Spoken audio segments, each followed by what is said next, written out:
Semua buka kamera.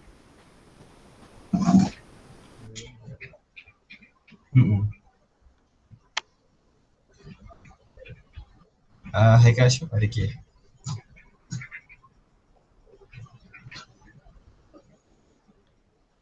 Assalamualaikum, Professor. Can you hear me?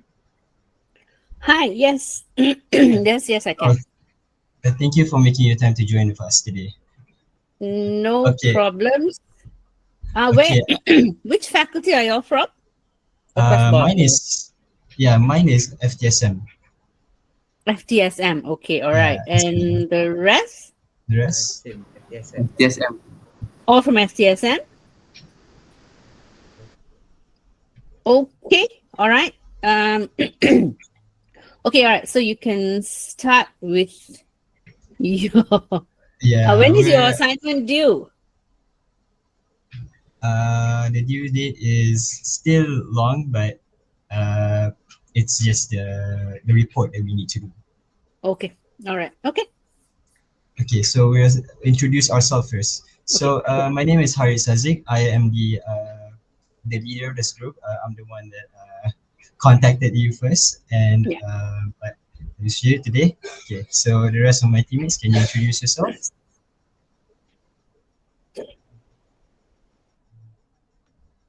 Hi, Prof. My name is Zakwa Kim, and I am from FTSM, and I'm also part of this group. All right, nice to meet you, Zakwan. Nice to meet you too. Hi, Prof. Hi. My name is Shane. I'm also part of this group. Thanks for joining us. You're welcome, Shane. Hi, Prof. My name is Muhammad Ashraf, and I'm from FEP. Okay, FEP. And I'm also one of the team. Okay, nice to meet you, Haikal. Hi, Prof. My name is Muhammad Mustafa Isani, and I'm from FTSM. And thank you for having us. You're welcome, Isani. Yeah. Hi, Prof. I'm from. Oh. Hi, Prof. I'm from FTSM, and my name is Akuma Fauzan. And thank you for having us today. You're welcome, Akuma. So, can I start? Hello, Prof. Shantini, and thank you for joining us today. We're thrilled to have this opportunity to learn about your experience and insight, especially on the impact of globalization on human civilization. Let's start by getting to know a bit about your background. Could you tell us a bit about your background? Where were you born and what was your early life like? Okay. I was born in Tampin, Negeri Sembilan. But I am based in Seremban, and I've spent most of my life in Seremban, Negeri Sembilan. My early life would have been in the convent Seremban for my primary and secondary. And then for my tertiary, I went to University of Malaya, to do literature. So I am in pure lit, so I did my undergraduate in English literature in and then I went to University of Warwick to do my master's also in literature, but it was in post-colonial literatures. And then I came back. Immediately after I came back, I joined UKM. So I joined UKM in 1996. Yes, 1996. So I'm now in my 28th year, I think. And then I went off to do my PhD in Singapore, National University of Singapore, in 2001. I graduated in 2004. And then, back to UKM. And I've been in UKM since. So I teach literature. I used to teach English literature most of the time. I still do, but I supervise the PhD students because we don't have the undergraduate in literature in English anymore. But I still supervise PhD students, and I teach the English language studies program right now. So I do varieties of English and language and media. Yeah. And also my interest right now is on, well, my research area is mainly on the Indian community in Malaysia, as well as the Catholic community in Malaysia. That's my, personal research area. Yeah. It's inspiring to hear your passion and dedication behind your work, Prof. So, throughout your career, what would you say are some of your meaningful experience or accomplishment? Okay. Well, there are two threads to the accomplishments. One would be within the classroom itself, and the other would be my own research. So when my own research is concerned, I have attended a lot of conferences, and with those conferences I've published. But that's part of being an academic. And so in my 28 years of service, 30 years of service as an academic in UKM, I have more than 50 articles, more than that actually, to my name. So that's my sort of academic accomplishment. But I think what I like to say about myself, and what my students also I think have said about myself as an educator, is that the reason I have stayed in UKM for 28 years is because I like being with a student body that I would say is not so privileged. So, I meet students from all walks of life, and students who, are not elite. I mean, there are elite students. There are those who also come in who are elite. But I think what I like and what I feel is an accomplishment is working with students and taking them through courses and seeing how they understand. So witnessing understanding take place in your classroom, I think, is the most important accomplishment for me. That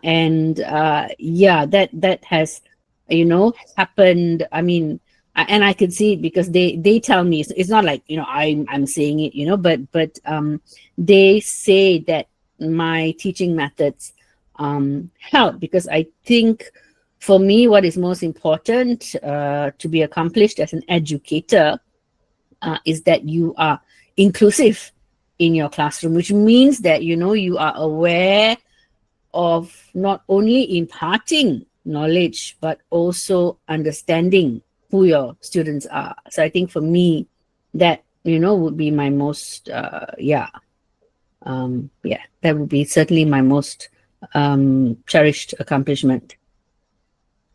Those are remarkable achievements, Prof, and they are certainly highlight the impact of your contribution in academics.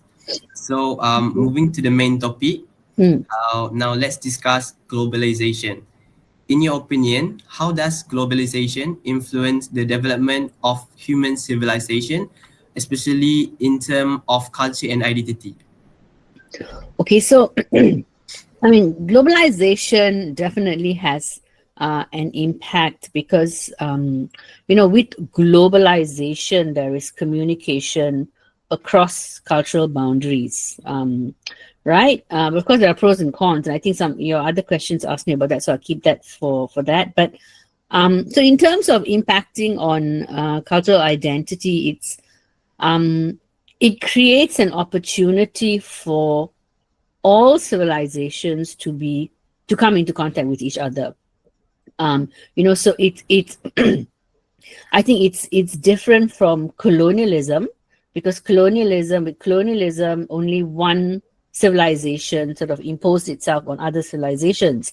But with globalization, there is an opportunity where that opportunity is allowed for civilizations to come into contact with each other and for people to present their civilization to others. So it's a two-way thing. So I think that's what globalization allows, especially through the digital world, because with globalization, you don't need to travel. Globalization is also through digital network, and that allows for the communication to take place. Yeah. Thank you, Prof. It's fascinating to see how interconnected our cultures and identity have become. So next, I'm gonna pass to Akmal Fauzan for the next question.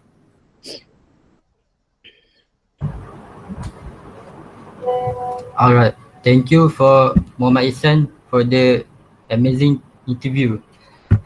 So for the question 6, I want to ask, what do you think is the biggest impact of globalization on the social structure of modern society? Okay, in terms of the impact on modern society, it of course changes societies, right? So globalization, I mean, like if you think of K-pop for instance, so globalize, see that this is the thing with globalization. It's not just Western, so it's also Eastern. I mean, so you've got a lot of East Asian influence coming into the Asian world as well. So that's or rather into Southeast Asia. So I think it impacts the young. I would say that it impacts the younger generation more than perhaps the older generation, because the older generation, they're already quite settled, in what they think is high civilization, but whereas with current day globalization, it creates, it impacts society in the sense that it allows people to decide what elements they want to accept. Sometimes it may be seen as jarring and at odds with or in conflict with local cultures, but it also depends on the individual. So I think it definitely changes modern society, but it's not necessarily all bad. But at the same time, I mean, it is a reflection of change, and society is constantly transforming from as early as the first century right up to now. So so the impact would be in terms of changes, and changes to local cultures. Yeah, but then again, it depends on it. The thing with globalization is that there is no one culture that dominates, so that it allows the space for different cultures to come in. I think that's the that's the good thing about globalization. Thank you for the insight, Prof. It's clear that globalization has reshaped social dynamics in many ways. So for the question number 7, from an economic perspective, how has globalization transformed the way people interact and conduct trade? Trade, okay. Well, globalization has definitely impacted in countries in terms of companies. The fact that if we just take Kuala Lumpur, for instance, right? Many multinational companies, and also many now multinational universities. So you've got universities from abroad setting up their campuses here. So that's education. So in terms of trade, it definitely it creates opportunities for jobs. It creates it's of course it also impacts on the currency, and then but that is where, in terms of currency, that is where it's always the US dollar. So that's something where it's still it is still dominated by that particular currency. But At the same time, you're able to see how far your currency goes. And also, of course, it opens up avenues for revenue for a country when they partake in global trade. Yeah. Does Thank that you, answer your Prof. question? It's interesting to understand how economic globalization influences daily interaction and global trade. Okay, for the next question, do you think globalization brings more benefits or challenge to human civilization, especially from a political standpoint? Mm, from a political standpoint, there are definitely challenges because there are different ideologies that will come into contact and then also in conflict. So that is probably where some lines are drawn. So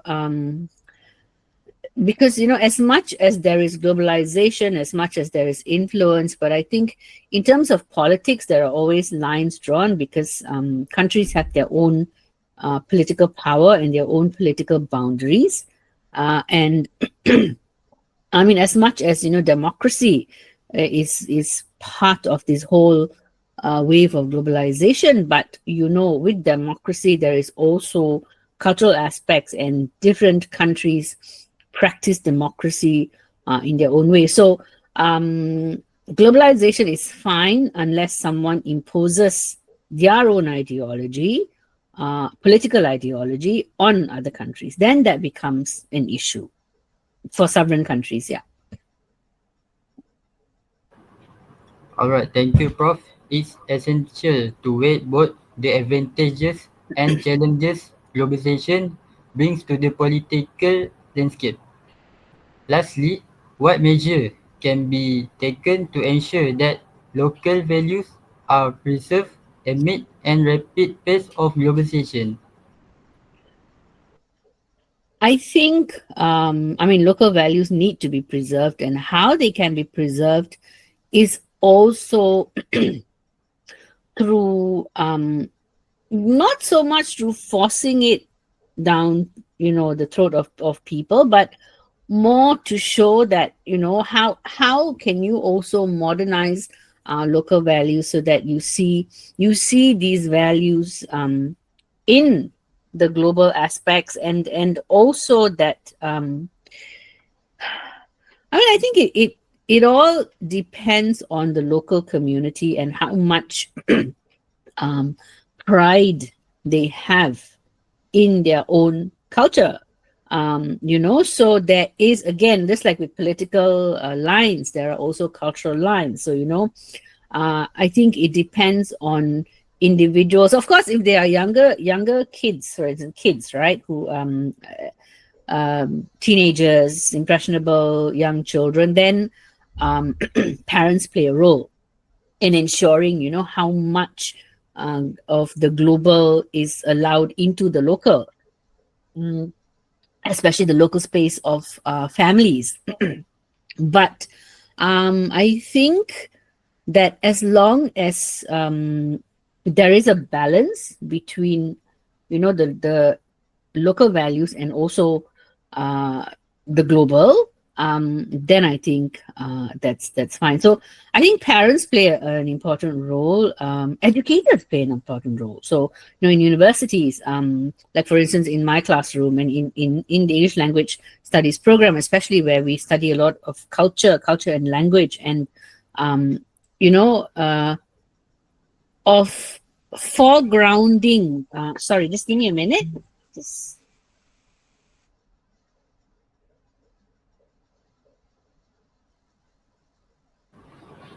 Take your time, Prof.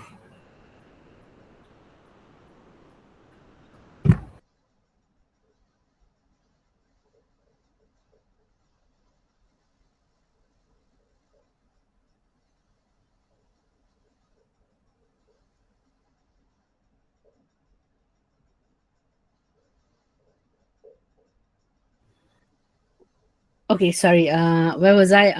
Yeah. So I think that yeah. So we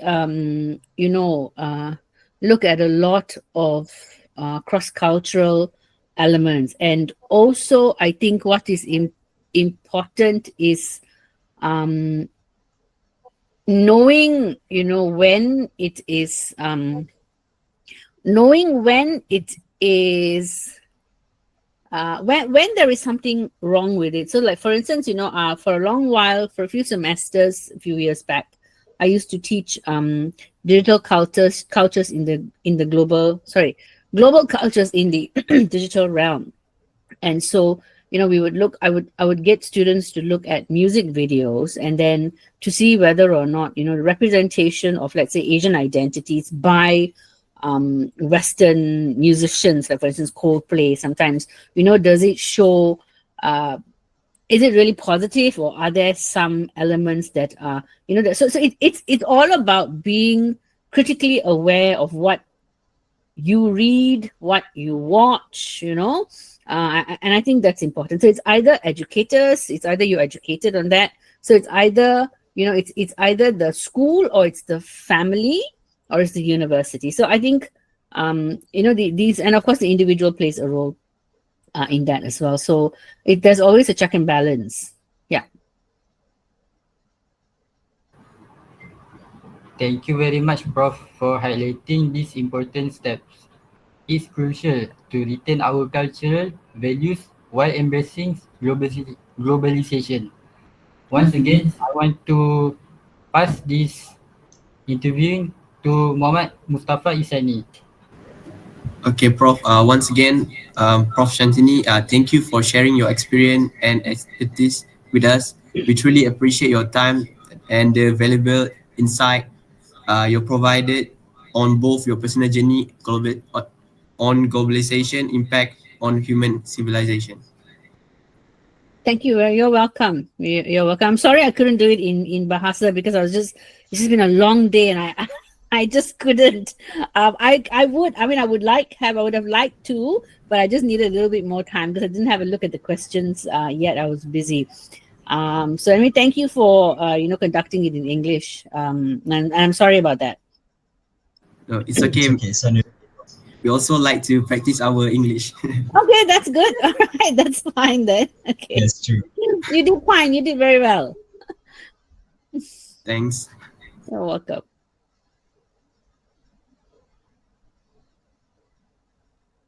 Okay, Prof, I think we reached our end of time. So All right.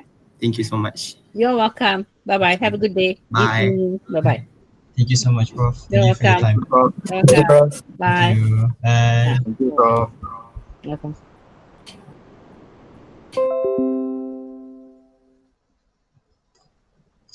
Setelah. Okay. Siapa nak tu? Okay. Bye. Bye. Nanti